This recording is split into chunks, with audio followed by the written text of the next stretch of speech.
அதை கணவன் மனைவிக்கிடையே சமாதானம் இல்லை அப்படின்னா இருக்கலாம், ஆனால் ஆத்துமாவில் சந்தோஷம் இருக்காது. ஆமாம், பிரதர்ஸ் எல்லாம் பார்க்கும்போது என்ன எப்படி இருக்க, நல்லா இருக்கியா அப்படி இருக்க, ஒருத்தரத்து கெட்டி பிடிச்சி முத்தம் கொடுக்குற பிரதர்ஸ் அண்ட் சிஸ்டர்ஸ்லாம் கூட இருக்கிறாங்க. ஆனால் உள்ளபடியே அவங்களுக்குள்ள மனதார அவங்கள வாழ்த்த மாட்டாங்க. அவங்களை குறித்த தவறான புரிதல் இருக்கும், ஆனால் வெளியே காட்டிக்கிட மாட்டாங்க.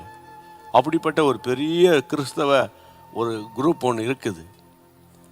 கர்த்தருடைய பிள்ளைகளை, இந்த நாட்களில் நான் என்ன உங்களோடு கூட பேசுகிறேன்னு கேட்டால், சமாதானத்தை பகைக்கிறவர்கள். இதை பாருங்கள், பகையை பற்றி தான் பேசிக்கிட்டே வரேன்.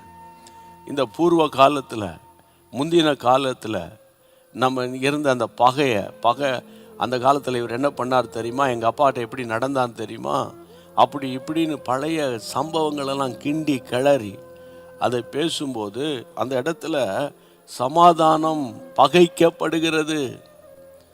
ஒரு மனுஷனுக்கு இருக்க வேண்டிய பெரிய ஆசீர்வாதம் சமாதானம் தான். ஒரு சிறிய வீட்டில் வாழ்ந்தாலும் பெரிய வீட்டில் வாழ்ந்தாலும் ஆண்டவருடைய சமாதானம் தான். கர்த்தர் சொன்னார், என் சமாதானத்தை நான் உங்களுக்கு வைத்து போகிறேன்.